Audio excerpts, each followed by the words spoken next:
नमस्कार दोस्तों, स्वागत है आप सभी का आपके अपने चैनल पर। दोस्तों, आज आपके लिए लेकर आ चुके हैं राजस्थान बोर्ड क्लास 10 के लिए हिंदी विषय का एक ऐसा पेपर जो कि आपके बोर्ड एग्जाम के लिए बहुत इंपॉर्टेंट है। अगर आपको दोस्तों कक्षा 10वीं के हिंदी विषय के पेपर में आपको 80 में से दोस्तों अच्छे नंबर लाने हैं तो कम्प्लीटली आपको इस वीडियो को पूरा एंड तक देखना है। और जिसने भी चैनल को सब्सक्राइब नहीं कर रखा है वह सब्सक्राइब कर लीजिएगा, नोटिफिकेशन बेल को प्रेस कर लीजिएगा, जिससे कि आपको राजस्थान बोर्ड कक्षा 10वीं के सभी विषय के पेपर यहाँ पर मिल सके। ठीक है दोस्तों, और अगर आपने टेलीग्राम चैनल को ज्वाइन नहीं कर रखा है तो टेलीग्राम चैनल को भी ज्वाइन कर लेना, लिंक आपको डिस्क्रिप्शन में मिल जाएगा। वहाँ पर भी आपको ऐसे इंपॉर्टेंट क्वेश्चन और पीडीएफ आपको मिलती है। ठीक है दोस्तों, तो दोस्तों चलिए वीडियो को शुरू करते हैं। तो दोस्तों इस प्रकार से पेपर आपके सामने रहने वाला है। अगर आपने अभी तक इस वीडियो को लाइक नहीं किया दोस्तों, लाइक कर दीजिएगा और शेयर कर लीजिएगा, जिससे कि आपको दोस्तों इस पेपर का जो पीडीएफ है वो मिल जाएगा। ठीक है दोस्तों, और आपको वीडियो को एंड तक देखना है, जिससे कि सभी प्रश्न दोस्तों आपको मिल सके। ठीक है, और कोई भी प्रश्न दोस्तों यहाँ पर छूटना नहीं चाहिए। ठीक है, वीडियो कंप्लीट देखना है। और यहाँ पर आपके देखिएगा, पहले आपके सामने निर्देश दे रखे हैं, पहले पढ़ लीजिएगा। एंड यहाँ पर खंड अ आता है, सेक्शन ए। ठीक है, सेक्शन ए में देखिएगा सवाल पूछे गए हैं, निम्नलिखित अपठित गद्यांश को पढ़कर इसके आंसर करने। जैसे यहाँ पर 15 से जो है यानी 1 से लेकर 5 से आपके जो सवाल दे रखे हैं वो आपके रहने वाले गद्यांश के। ठीक है, जैसे यहाँ पर दे रखा है कि जीना भी एक कला है, लेकिन कला ही नहीं तपस्या है। जियो तो प्राण डाल दो जिंदगी में, डाल दो जीवन रस के उपकरणों में। ठीक है, लेकिन क्यों, ये देखिए दोस्तों दे रखा है गद्यांश, इसको पहले अच्छी प्रकार से पढ़ लेना। एंड इसके आंसर देखिएगा यहाँ पर आपको दे गया। पहला सवाल आने वाला है किसका, यहाँ पर आपको उचित जो शीर्षक है, एप्रोप्रिएट टाइटल आपको बताना है। फिर यहाँ पर दोस्तों ये आपके क्या तात्पर्य है। एक एक नंबर के सवाल दोस्तों आने वाले हैं, एमसीक्यू टाइप के क्वेश्चन। ठीक है, एंड यहाँ पर देखो दुनिया में प्रस्तुत किया है, तो यहाँ पर देख सकते हैं सारे क्वेश्चन दोस्तों इस पैसेज में से आपको आसान तरीके से मिल जाएंगे। ठीक है दोस्तों, इस तरीके से 5 सवाल आपके आने वाले हैं पैसेज के। ठीक है, फिर आपके सामने देखिएगा एक सवाल दे रखा है, दूसरा सवाल है, ये भी यहाँ पर 10 सवाल इसके आने वाले हैं। 6 से लेकर 10 तक यहाँ पर क्या दे रखा है दोस्तों, आपको दे रखा है इसके आपको उत्तर लिखने। ठीक है, जो यहाँ पर पद्यांश है यानी काव्यांश है उसको पढ़ना। ठीक है, जैसे कि चाह नहीं मैं सुरबाला के ज्ञानों में गुता जाऊं, चाह नहीं सम्राटों के सौ पर हे हरि डाला जाऊं, चाह नहीं देवी के सिर पर चढ़ू भागे पर इटलाऊं। यहाँ पर जो मातृभूमि के बारे में दे रखा है इसको पहले पढ़ लीजिएगा, definitely you will get the correct answer to this type of questions. तो दोस्तों यहाँ पर देखिएगा छठा सवाल, सातवां सवाल, 8वां सवाल, 9वां सवाल, 10 सवाल, ये जो आने वाले हैं ऑब्जेक्टिव टाइप के। ठीक है, तो इसे भी आप आसान तरीके से कर लेना। फिर देखो दोस्तों यहाँ पर दे रखा है 2 सवाल, लेखिका ने गंगटोक को किसका शहर कहा है, ना किसका द्योतक होता है या होती थी, बता यहाँ पर बताना। ठीक है, तो यहाँ पर आप देख लेना। ठीक है दोस्तों, ये सवाल आपके आने वाले हैं। तो दोस्तों अगर आपको कक्षा 10वीं का क्लास 10 का हिंदी का पेपर डाउनलोड करना है तो दोस्तों कुछ भी नहीं करना है, सिंपली आपको गूगल ओपन करना है, गूगल पर सर्च करना है आर एन स्टडी मसाला। ठीक है दोस्तों, क्या सर्च करना है, R N study masala Google पर सर्च करना है, जिसका लिंक आपको डिस्क्रिप्शन में मिल जाएगा। एंड दोस्तों डिस्क्रिप्शन में लिंक पर क्लिक करने के बाद में यहाँ पर देखिएगा आरबीएसई बोर्ड एग्जाम 2023, यहाँ पर क्लास 10 पेपर, इस पर आप क्लिक करेंगे तो दोस्तों यहाँ से दोस्तों कक्षा 10वीं के जो पेपर है वो आप डाउनलोड कर पाएंगे।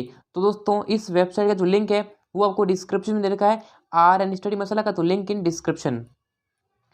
फिर यहाँ पर दोस्तों आपके सवाल आने वाले हैं विस्तारों की पूर्ति करनी। जैसे ये जो ग्रामर के दे रखे हैं, जैसे पर्वत है, नदी, नगर, पक्षी आदि किसके उदाहरण है, कौन सी संज्ञा जो है उसका उदाहरण है, सर्वनाम सद्भाषा को दोस्तों यानी कौन से दोस्त से बताते हैं, जो रिपीट होता है ना रिपीट, वो यहाँ पर बताता है। ठीक है दोस्तों, तो ये विशेषण के सवाल हैं, अवयव के सवाल बने गए, उपसर्ग और प्रत्यय के जो है यहाँ पर सवाल बने हैं। आपको ध्यान रखना कि जो उपसर्ग जो होते हैं ना दोस्तों वो किसी भी शब्द के क्या लगते हैं, आगे लगते हैं, और जो प्रत्यय होते हैं दोस्तों, प्रत्यय क्या होते हैं, किसी भी शब्द के पीछे लगते हैं। ठीक है, इस तरीके से आपको ध्यान रखना है।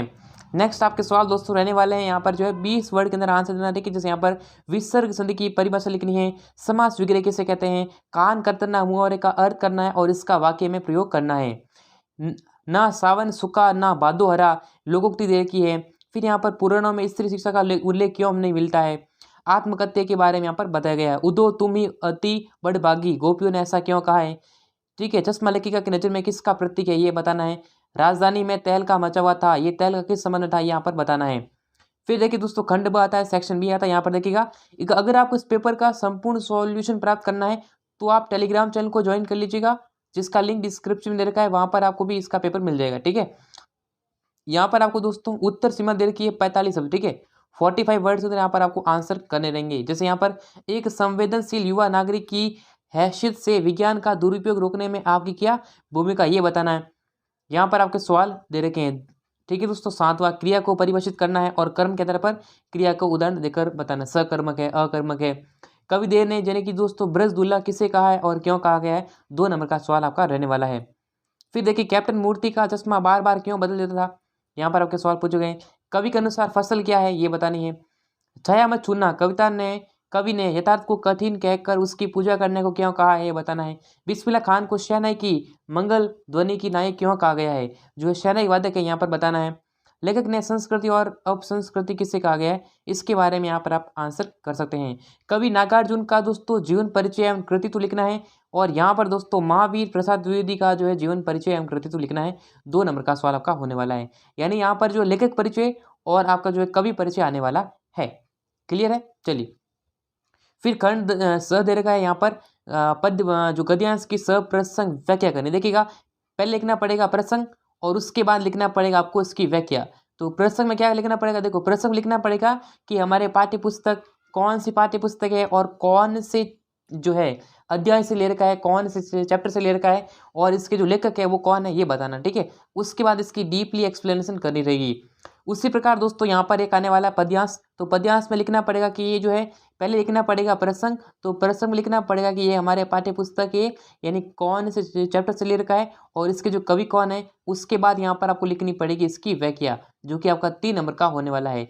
1 नंबर का प्रसंग और 2 नंबर की व्याख्या होने वाली है। तो इसे दोस्तों अच्छे से करें। अथवा में दे रखा है ये भी। उत्साह कविता का केंद्रीय भाव स्पष्ट करना है और ये अथवा वाला दे रखा है दोस्तों, कवि ने कठिन यथार्थ के पूजन की बात क्यों कही है। ठीक है, फिर देखो दोस्तों नौबत खाने में इबादत नामक पाठ का संदेश स्पष्ट करना है। बदंत आनंद कौशलयान के अनुसार मानव संस्कृति क्या है। फिर दोस्तों खंड डी यानी कि सेक्शन नंबर डी दे रखा है यहाँ पर 300 से 350 वर्ड में दोस्तों निबंध लिखना है। जैसे बेटी बचाओ बेटी पढ़ाओ पर यहाँ पर आपको सामने दोस्तों 4 ऑप्शन यानी कि 4 दे रखे हैं। ये जो है आपके सामने पॉइंट दे रखे हैं, इसे हिंट में बनाकर आप कर लेना। समाज निर्माण में पत्र पत्रिकाओं की भूमिका और समाचार पत्रों का महत्व, स्वच्छ भारत अभियान और मनोरंजन के आधुनिक साधन, इन चारों में से किसी एक पर जो है निबंध लिखना है।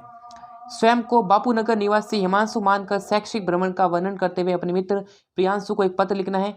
या फिर दोस्तों मनी ऑर्डर ठीक समय पर ना मिलने के कारण आपको जो असुविधा हुई है उसका विवरण देते हुए पोस्ट मास्टर की शिकायत पत्र लिखना है। 4 नंबर का जो है आपके सामने पत्र लेकर आने वाला है।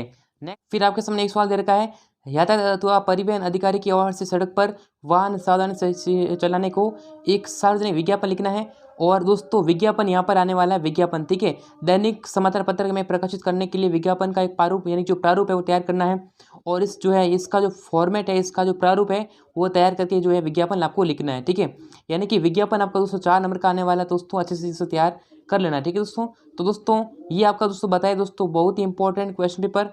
दोस्तों ये आपका एक बेहतरीन दोस्तों पेपर था। दोस्तों ये आपका क्या था, एक मॉडल टेस्ट पेपर। ठीक है दोस्तों, एक मॉडल पेपर था जो मैंने आपको बताया है। तो दोस्तों ऐसा ना सोचे दोस्तों कि पूरा जो है रियल पेपर है, इन्हीं में से आपके एग्जाम में देखने को मिलेंगे। ठीक है, इनमें से कुछ प्रश्न एग्जाम में देखने को मिल सकते हैं, लेकिन इसकी कोई गारंटी नहीं, इसकी कोई गारंटी नहीं दोस्तों कि ये पूरा जो है सेम टू सेम पेपर आ जाए। ठीक है, ये आपके अति महत्वपूर्ण प्रश्न मैंने आपको बताए हैं। तो दोस्तों वीडियो को लाइक करें, शेयर करें, सब्सक्राइब करें, नोटिफिकेशन बेल को प्रेस करें। तो दोस्तों फिर मिलेंगे सभी से नेक्स्ट वीडियो में, तब तक के लिए जय हिंद और वंदे मातरम।